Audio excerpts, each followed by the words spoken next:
Well, hello everyone, and welcome to Rainmakers Roundup. I'm your host, Mark Iorio, and today I've got Christine Blithe with me. Christine is, what's your title at ARS Fleet Service? Senior Account Manager. Senior Account Manager. Right. So you're outside sales, right? You're you're knocking on doors, you're beating the street, you're out there constantly, right? That's right. What attracted you to ARS? Tell me a little bit about what it is, Christine. So I have a background in the fuel industry. I sold diesel fuel for Quarles Petroleum out of Virginia for 11 years. So I had known Patrick, the owner of ARS, for several years prior to my coming on board with him. Cool. And it just was a really good fit because I had all those relationships in place. Yeah. And you know, the only reason I got out of the fuel business is because I had my daughter and I was traveling in 4 states and things like that. So the timing was great and it was a great move. So, you know, it's been 15 years that I've been in the fleet industry. So those relationships that I gained selling fuel really helped me, you know, to continue. You started when you were like 13? Oh, you're so sweet. No, I started out of college. So, yeah. So fuel, bulk fuel, I guess you sold bulk fuel to They large... were commercial fueling facilities up and down the East Coast. So they were actually fuel stations built for tractor trailers and large trucks and things like that. Interesting, okay. It was a fuel card, actually. Interesting, Card. wow. Fleet card. So then you got into the fleet management business or fleet maintenance business, really, right? Is That's what correct. ARS does. So tell us a little bit about the business. So ARS is the largest maintenance and collision fleet facility in the area. We have mobile trucks that deliver quality, service, convenience, and trust right to your parking lot.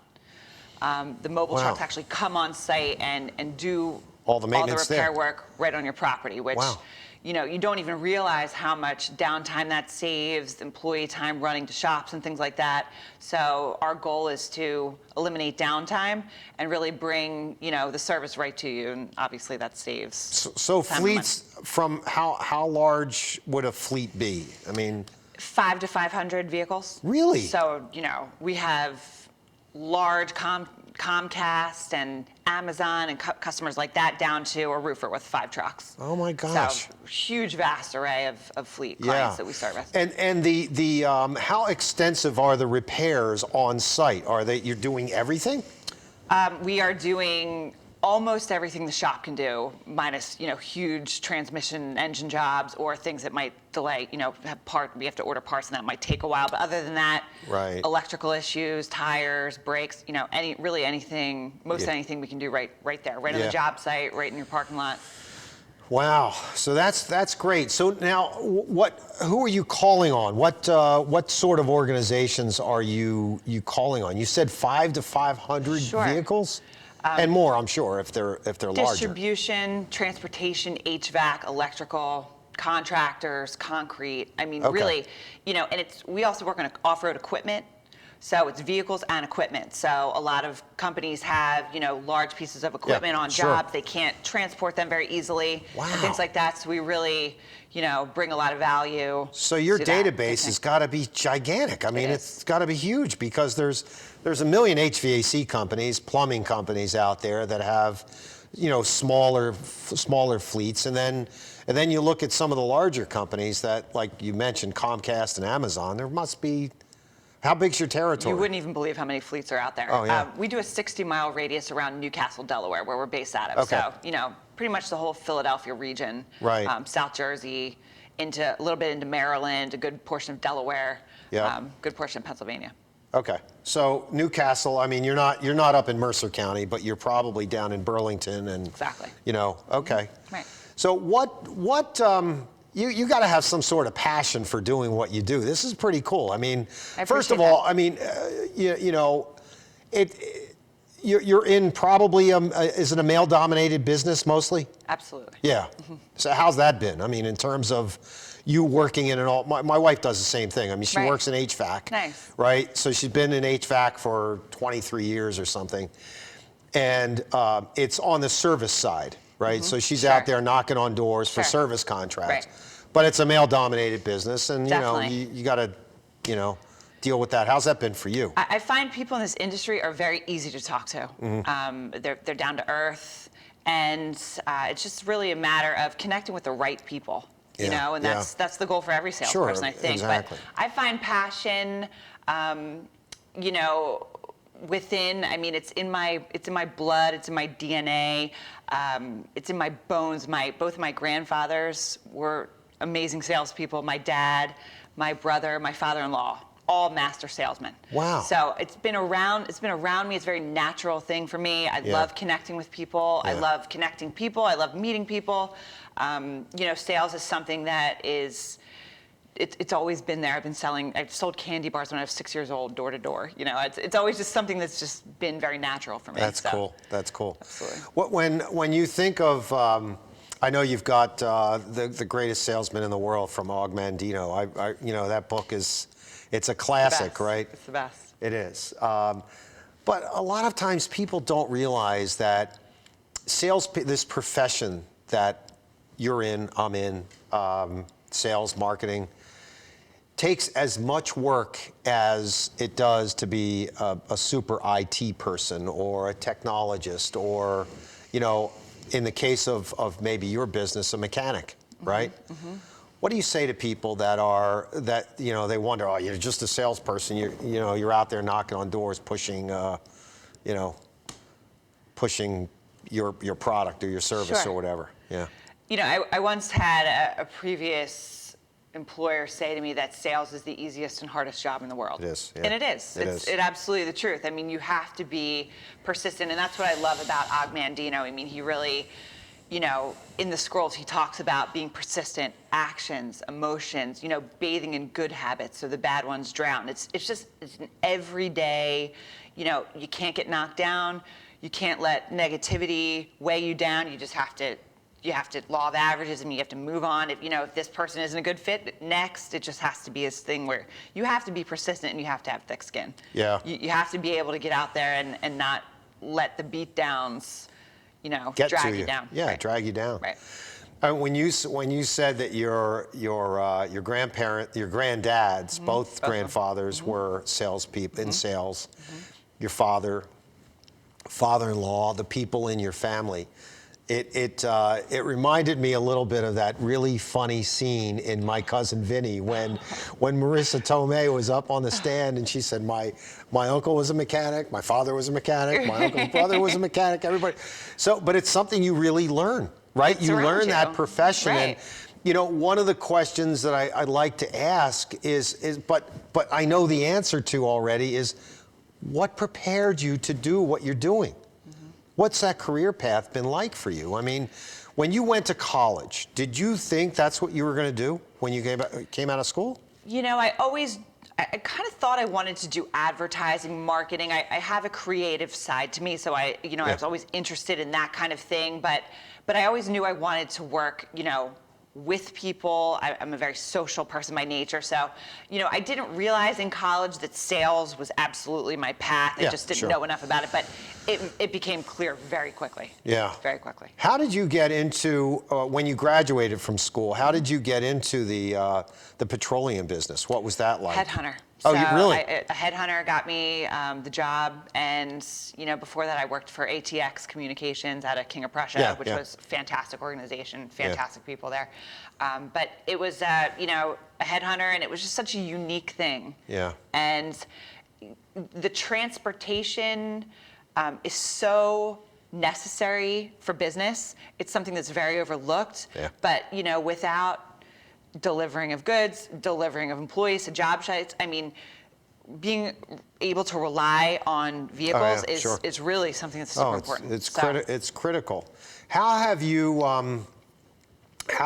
adjusted during the pandemic? I mean, in terms of,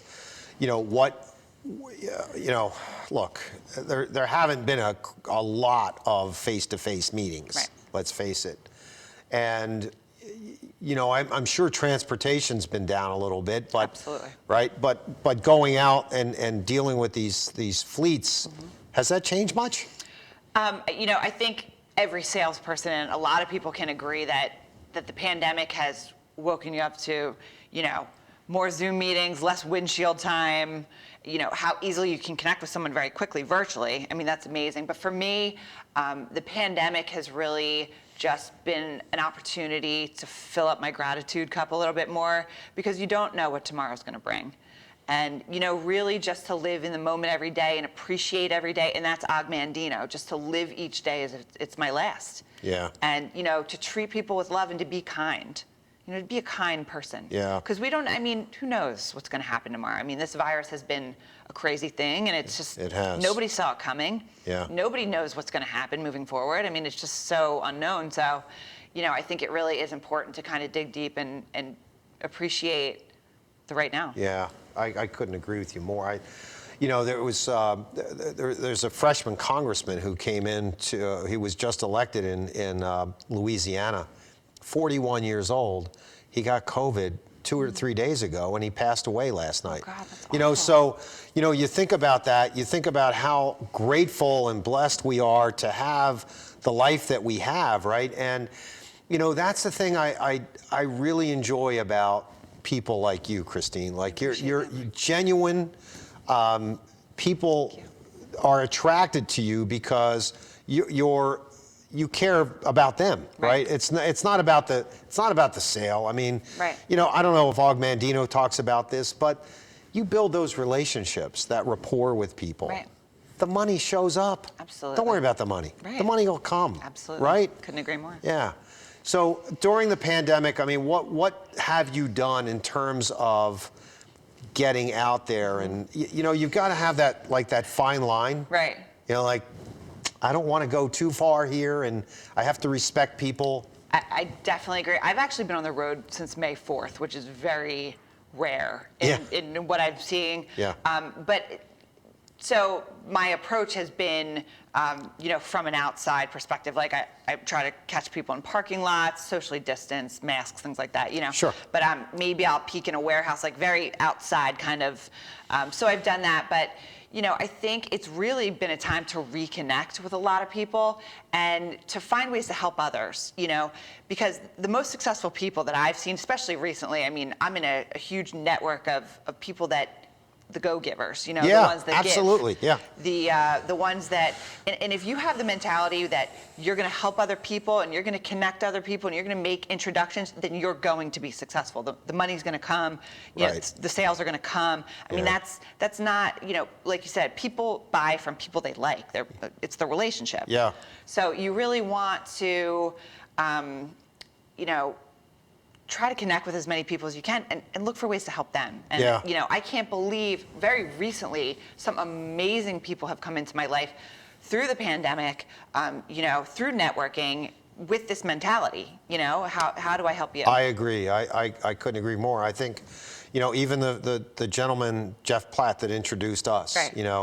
You meet Jeff and Jeff's got this uplifting personality, and he said, you're going to love Christine. She's like us, right. She's a go-giver, somebody that cares about others first.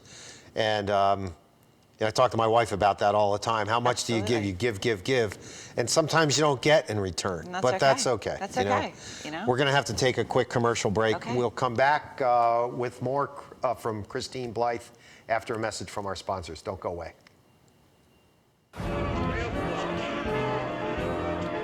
Boardwalks built for fun. Legendary rock and roll clubs. This is how we do it. Hippity hop. Casinos by the ocean. Hippity hop. Now that's New Jersey. 130 miles of beautiful beaches. Solid rock.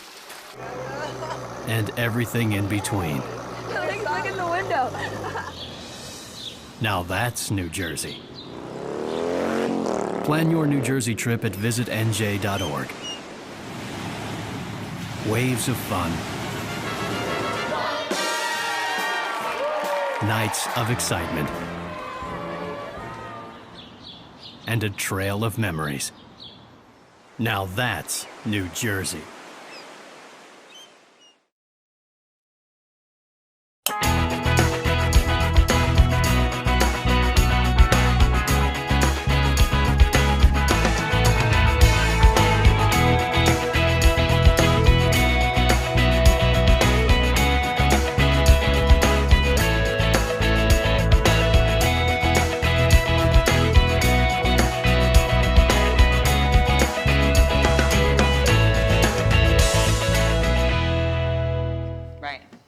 Welcome back to Rainmakers Roundup. I am your host, Mark Iorio, and this is Christine Blithe.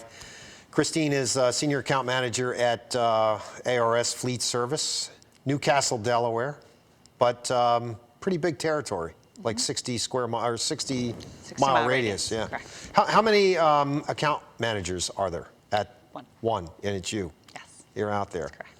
Yeah. Right. How do you find new clients? What's I mean, we just talked about this Sure. before the break, Christine. Absolutely. But You know, there's so many ways. I really believe that you kind of have to hit several different angles. I mean, you have to canvas, you have to cold call, you have to pick up the telephone, you have to email, you have to use digital marketing, LinkedIn. You know, we have a very powerful marketing director at ARS, Tara Mogan from iMarketeur, and she uses a lot of the SEO, the Google search, you know, the internet and things like that. But again, I mean, I think the best way to attract new clients is to develop relationships with people, to help each other, to, you know, get in the networking groups and find ways to connect. You just really, it's kind of like diving at how the seal dives at the shell, and, you know, it gets it all different angles until it opens up to get the until it pearl. opens So up and you get more opportunities. you're not going to succeed doing one thing. You have to do them all.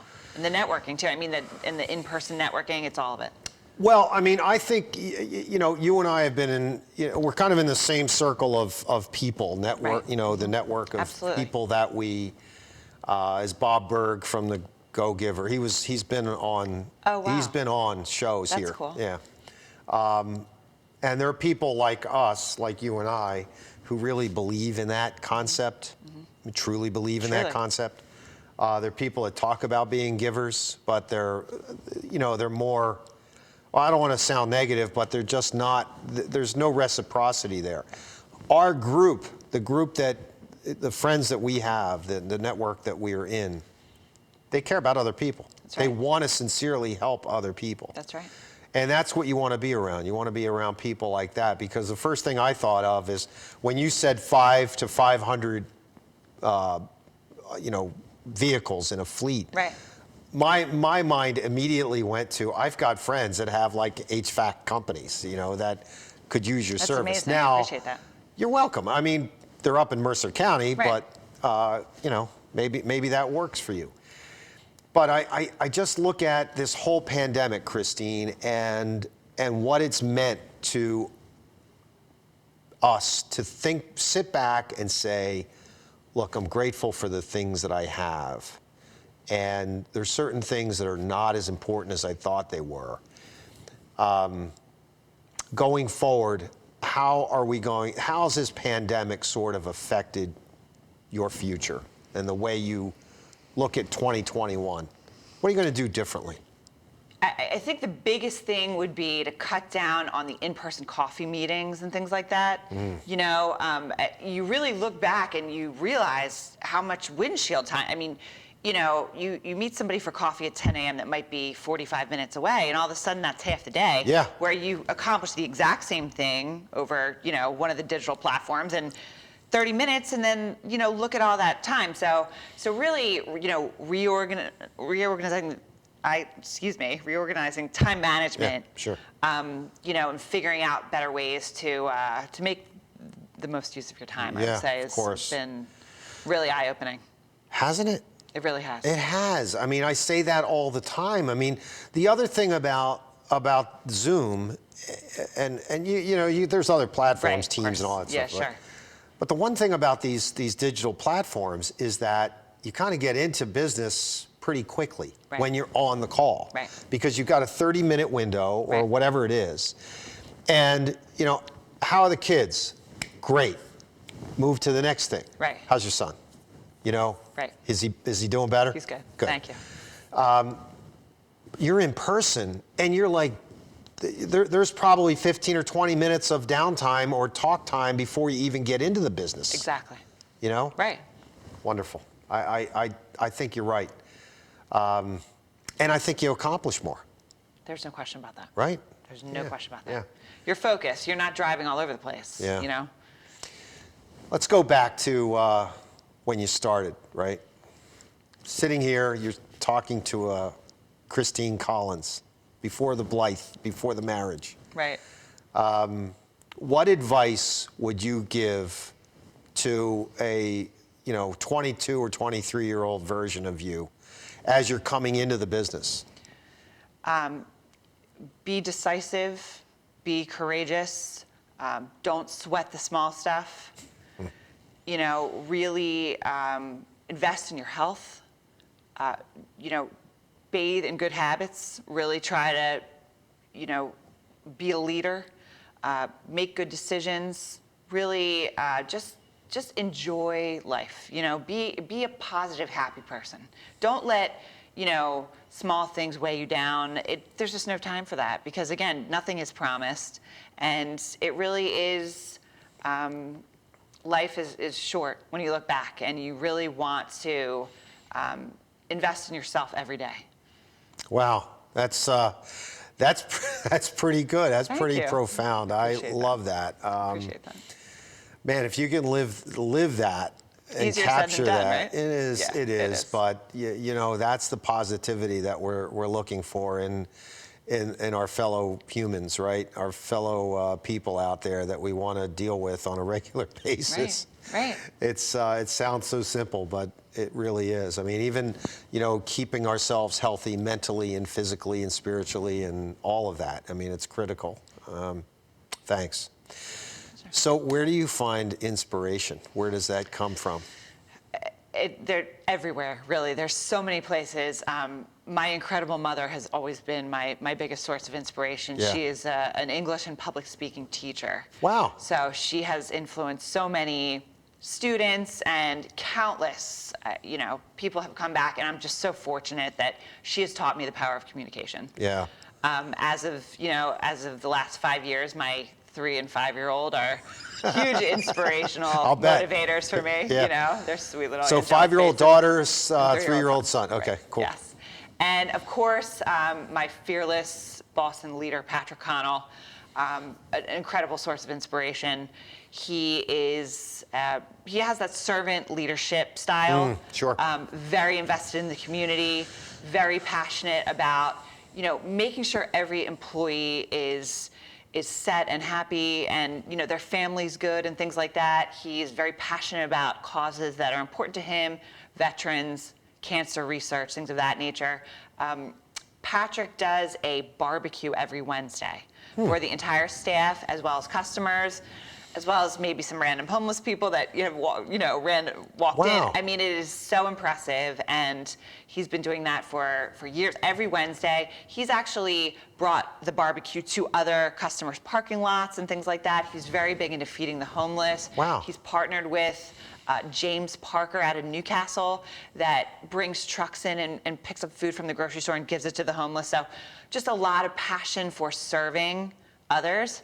Very inspirational. Wow. So I can't say enough about him. And of course, nature, motivational speakers like Gary Vee is top. Sure. Favorite. Og Mandino, Yeah. this book has been so inspirational. And really, the greatest source of inspiration is within. Yeah. I look within, I look to God, I look, all around me, above, below, the angels, everything. I mean, Yeah. I really believe that there's just a universe around us helping us. And, if you go within, and if you find ways to center yourself and use yoga and meditation, things like that, that it just makes you a more peaceful person. It makes you better at what you do, whatever that is. So I really believe that everything that you need in life is within. Oh, that's awesome. Christine, it's been amazing. Mark, thank you so much. It's such an honor to be here. Oh my God, It it's was such a pleasure. Tremendous opportunity. Oh, you've been amazing. Thank This has you. been great. I have to just publicly thank Jeff Platt for introducing us. Jeff's the best. He's the best. He He is. really He is. is awesome. And you're right. She is amazing. Thank Jeff. you. Oh, Why Mark don't is you the tell best. everyone how to get in touch with you and ARS Fleet Service? So anyone that has vehicles and would like some more information about our mobile maintenance, our in-shop maintenance, our collision repair facility, you can reach me at 302-293-0296, Christine at arsfleetservice.com. And Awesome. thanks again for your time, Mark. It's been a true honor. I really appreciate it. Absolute pleasure. Thanks, Christine. Thank you. You're welcome. Happy New Year. Happy New Year. Thank you. All right, ladies and gentlemen, that is a wrap for Rainmakers Roundup. Have a safe and wonderful week, everyone. We'll see you next time. Thanks for joining.